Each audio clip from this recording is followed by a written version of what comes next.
What if death isn't a passage at all? No veil, no journey, no soul lingering beyond the body. What if the brilliant spectrum of your life, the joy, the heartbreak, the fleeting trembling moments, is all you will ever know? Can meaning survive in a world where hope beyond this life fades to silence? Or must meaning be forged here, now with fragile urgency, in the fire of this one fleeting existence?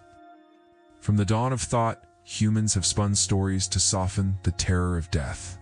Souls journeying through shadowed rivers, heavens filled with light, punishments for the wicked, and endless cycles of rebirth. These myths have been our scaffolding, shaping how we love, how we grieve, how we summon the courage to live at all. But in ancient India, a startling voice rose against the chorus, the Charvaka. No soul, no karma, no afterlife. Only what the senses grasp is real. What you see, touch, taste, hear, and feel, nothing more. Death, they said, is not a door, but a wall. The end. Dark, silent, complete. Such a claim strips the human spirit bare. If there's no beyond, no cosmic balance sheet, no divine witness, then where do we root meaning? What becomes of justice, of sacrifice, of love itself, if all dissolves into nothing? Enter Socrates, wandering barefoot through Athens, questions spilling like a river too vast to contain. Do you know what you know? He asked, not to dismantle belief, but to expose its foundations. Unlike the Charvaka, he held the soul eternal. Yet his fierce devotion to questioning, even unto death, makes the Charvaka stance feel all the more radical. For if Socrates opened the mind by doubt, the Charvaka shattered the heavens by denial. Look around, friends laughing, memories weaving the tapestry of who you are, hopes flickering on the fragile horizon of tomorrow. If death is final, do these fragments of life collapse into emptiness? Do love, grief, joy, and sorrow all shrink into faint, meaningless echoes? Many recoil at this thought. Some tremble at nihilism, paralyzed by the fear that nothing matters. Others flee into reckless indulgence, seeking to fill the void with fleeting pleasures. Charvaka turns that fear inside out. Consciousness is a flame, alive, brilliant, trembling, but destined to flicker and fade, snuffed out when the body dies. Modern neuroscience lends it weight. The mind is woven from the brain. When brain activity ceases, so does the self. No lingering spirit, no eternal witness. It's only this fragile, radiant moment. If this life, this fragile, luminous now, is all there is, how then should we live? Is pleasure the highest good? Perhaps, but not the shallow gratification of mindless indulgence. Charvaka's hedonism is deliberate, clear-eyed fierce, to savor every breath, to feel each heartbeat as though it were a rebellion. To notice every fleeting sensation as though it were a gift stolen from oblivion. Rebellion against death's silence is not escape. It is presence. It is not defiance of mortality, but surrender to the vivid intensity of the moment, the only eternity we will ever know. Without souls or cosmic justice, what holds morality fast? What gives it weight when the heavens remain silent? Charvaka answers with clarity. Practical consequences. Actions matter because they sustain life, reduce suffering, and weave the fragile threads of community that allow us to endure together.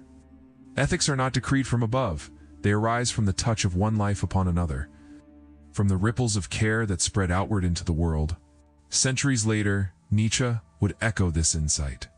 In a universe without gods, meaning is not discovered, it is forged, hammered from the raw material of our choices, our courage, our imagination. We are the architects of value, and the responsibility is ours alone.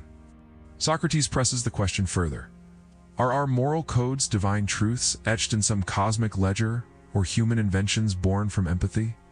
From the necessity of survival, from the delicate art of coexistence, modern psychology confirms what intuition has long whispered. Ethics emerge from connection.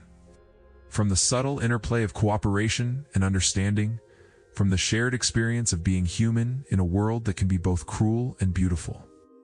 So even if there is no eternal ledger, no soul to bear witness, no afterlife to reward or punish, meaning does not vanish. It thrives. Not in abstraction, not in myth, but anchored in the fragile, luminous now, in the choices we make, in the lives we touch, in the fleeting, irreplaceable moments that comprise this singular life. Imagine life not as a rehearsal for eternity, not as practice for some promised beyond, but as the full, radiant stage itself, complete and unrepeatable. Charvaka dares us to step onto it fully, to embrace radical presence with courage, to feel the raw immediacy of existence. If this life is all there is, then each choice, each heartbeat, each breath carries profound weight. Every glance, every word, every fleeting sensation matters. There are no promises of redemption waiting in some distant realm, no ledger of judgment after death. Only the fleeting, brilliant, ephemeral now, shimmering, fragile, insistent.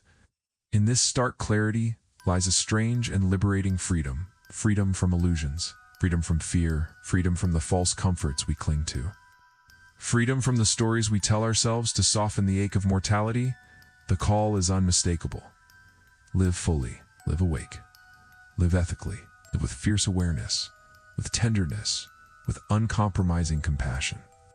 Cherish the tiny, luminous moments, for they are all that are given, all that are ours to hold.